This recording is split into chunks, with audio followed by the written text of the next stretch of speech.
Hai, Assalamualaikum, Cik Adik, Cik Abang, Cikebum. Welcome back to my channel. Kepada anda semua yang baru datang ke dalam channel Alif Busu, please consider untuk tekan butang subscribe jika anda berminat dengan konten-konten yang saya sediakan di dalam video ini. Dan kepada anda semua yang terus setia ke dalam channel saya, terima kasih saya ucapkan kepada anda semua. Sabar je, tak lama lagi kita akan buat giveaway untuk korang semua sempena dengan 10k subscriber hari tu.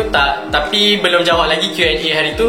Nanti Alif akan buat video tu maybe hari esok. Alif akan upload video untuk Q&A tu, dan kemudian kita akan buat giveaway untuk korang semua viewer dan juga subscriber Alif. So siapa yang belum subscribe tu, please subscribe sekarang dan share video-video dalam channel ini. Okey, pada beberapa hari lepas Alif telah kongsikan berita tentang seorang individu yang memandu secara melulu kerana di bawah pengaruh alkohol.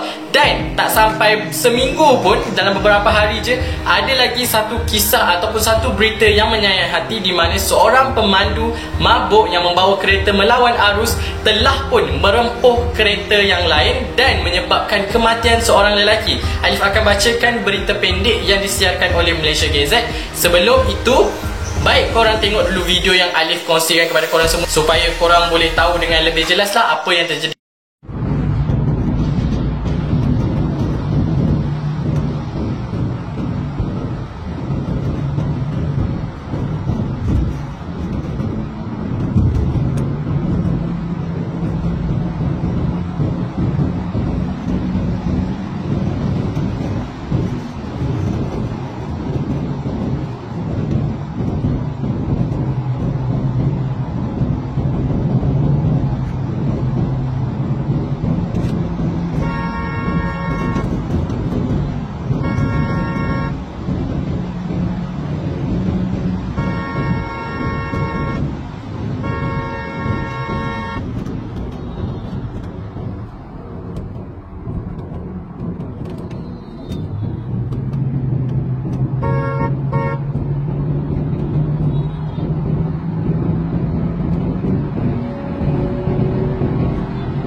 Baiklah, berita yang telah dikeluarkan oleh Malaysia Gazette. Berita ni agak pendek, Alif tak dapat dia punya detail yang lebih lanjut.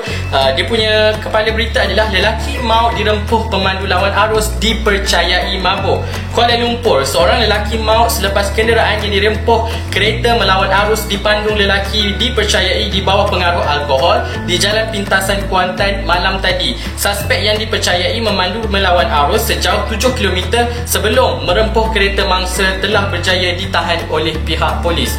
Jadi, apakah pendapat peribadi Alif tentang perkara ini? Pendapat Alif still sama. Hukuman yang dikenakan kepada pemandu mabuk yang menyebabkan kecederaan dan juga kematian di Malaysia ini masih lagi tidak relevan, dan Alif akan bacakan beberapa berita ataupun laporan yang telah dikeluarkan oleh kerajaan sebelum ini untuk mereka meminta untuk undang-undang diperketatkan dan hukuman yang dikenakan lebih berat kepada pemandu yang telah menyebabkan kematian, kerana ini adalah hak kepada si mati itu. Kerana apabila mereka dilanggar dan mereka telah meninggal dunia, apakah hak yang mereka ada dan keluarga mereka? Setakat denda maksimum 20,000 dan juga penjara tak lebih daripada 10 tahun itu tidak berbaloi kerana orang tu mati memang ajal maut. Alif faham, tapi disebabkan oleh anda yang membawa kereta secara mabuk ini telah menyebabkan kematian kepada beliau. Kalau dia ada keluarga, macam mana dengan keluarga beliau? Macam mana dengan anak-anak beliau?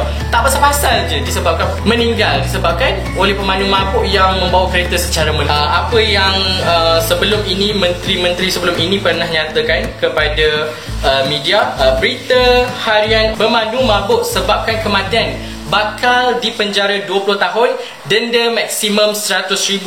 Butterworth, individu didapati bersalah memandu di bawah pengaruh alkohol, dadah dan memandu secara berbahaya hingga menyebabkan kematian dicadang untuk dikenakan denda sehingga 100,000. Menteri Kewangan Lim Guan Eng pada ketika itu berkata, selain itu kerajaan sedang merangka untuk meminda hukuman terhadap kesalahan itu dengan hukuman penjara bagi pesalah berkenaan turut dipertingkatkan kepada 20 tahun berbanding 10 tahun sebelum ini. Ketika kerajaan sedang merangka untuk meminda hukuman bagi Seksyen 41 dalam kurungan Akta Pengangkutan Jalan Raya 1987. Ini bagi mereka yang telah menyebabkan kemalangan sehingga menyebabkan kematian apabila memandu dalam keadaan mabuk, katanya. Guan Eng berkata pada masa kini hukuman mengikut seksyen berkenaan hanyalah maksimum 20,000 saja dan ianya tidak memadai. Jadi untuk melaksanakan perkara ini kita harus mendapat kerjasama daripada orang ramai.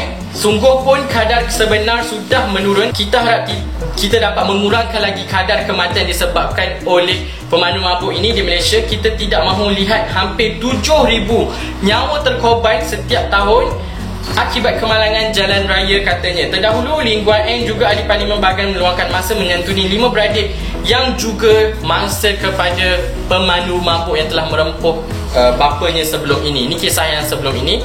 Dan rentetan daripada itu keluar pula satu kenyataan Putrajaya daripada Astro Awani, pemandu yang didapati bersalah kerana memandu di bawah pengaruh alkohol, dadah dan memandu secara berbahaya hingga menyebabkan kematian dicadangkan dikenakan hukuman penjara sehingga 20 tahun, kata Menteri di Jabatan Perdana Menteri dalam kurungan Undang-Undang Datuk Liew View Kiong. Sebelum ini, beliau berkata Kabinet secara prinsipnya bersetuju dengan cadangan Kementerian Pengangkutan MOT untuk mengenakan hukuman yang lebih berat kepada pemandu yang membuat kesalahan tersebut.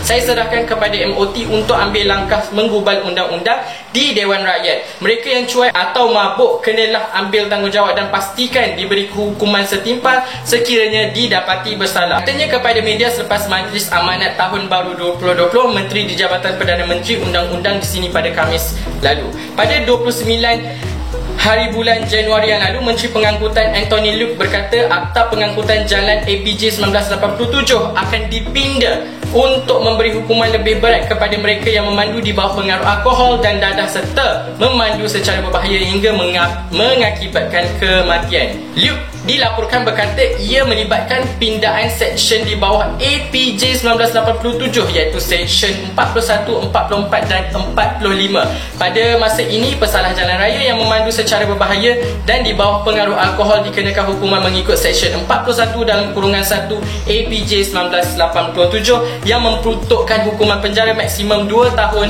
dan maksimum 10 tahun serta denda tidak kurang daripada 5,000 dan tidak melebihi 20,000. Ini salah satu undang-undang yang bagi Alif sebenarnya tidak memadai untuk dikenakan kepada pesalah untuk memberi pengajaran kepada orang lain. Cuba anda bayangkan jika pesalah itu merupakan orang yang ada duit, orang yang berharta. Setakat 20,000 untuk satu nyawa, dia boleh bayar. Tapi adakah ianya berbaloi? Tidak berbaloi untuk keluarga itu ataupun orang yang menerima nasib tersebut. Jadi perlu dikaji dan Alif tak pasti sama ada hukuman ini telah digubal dan telah dipinda daripada hukuman yang lama dalam akta yang berbeza. Tapi sekiranya akta masih yang sama, pemandu yang telah melanggar orang secara mabuk dan menyebabkan kematian, maksimum boleh didenda penjara 10 tahun dan maksimum denda tak kurang daripada 5,000 dan maksimumnya 20,000. Very cheap, sangat-sangat murah. Untuk mereka, Alif rasa dia orang boleh bayar je. Tapi adakah ianya berbaloi untuk si mati? Adakah ianya relevan lagi untuk masa sekarang ni? Kerana banyak sangat kes yang melibatkan pemandu mabuk telah menyebabkan kecederaan, kerosakan harta awam dan juga telah mencederakan orang awam, dan perkara ini tak patut pun berlaku di Malaysia ini. Even dekat overseas pun, orang yang mabuk pun ditangkap oleh pihak polis. Bukan setakat melanggar orang, yang mabuk bawa kereta pun tidak dibenarkan dikenakan hukuman. Jadi kita perlulah mencontohi apa tindakan yang diambil oleh negara luar. Hukuman dan juga tindakan yang perlu diambil itu perlulah relevan dengan masa sekarang. Setakat 20,000, it doesn't make sense. Sebab bayangkan kalau orang tu mati dan dia punya charge je setakat 20,000 dan maksimum penjara 10 tahun. Kesian, apakah hak untuk si mati itu? Tiada. Ibarat macam family dia pun tak mendapat sebarang pembalasan yang adil lah untuk family dia. Sebab ini adalah kesalahan individu itu. Tak kisah kau nak mabuk kenapa, kau mabuklah kat rumah kau. Kau jangan menyusahkan orang, jangan melibatkan orang lain, dan jangan heret orang lain dalam masalah kau. Kau nak mabuk ke, nak apa ke, nak tintong ke, whatever, buat kat rumah kau dan go ahead. Tak ada siapa yang kisah. Kalau kau tangkap tu masalah kau, tapi jangan melibatkan orang lain. Okey? Itu saja pendapat Alif tentang isu ini, dan Alif nak dengar pandangan anda semua di ruangan komen di bawah. Sila komen di ruangan komen di bawah.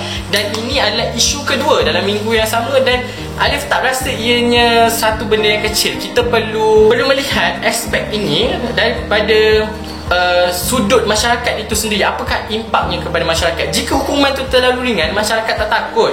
Kalau hukuman itu lebih berat, insya-Allah, ataupun mungkin masyarakat takut nak bawa kereta kalau mabuk ke apa.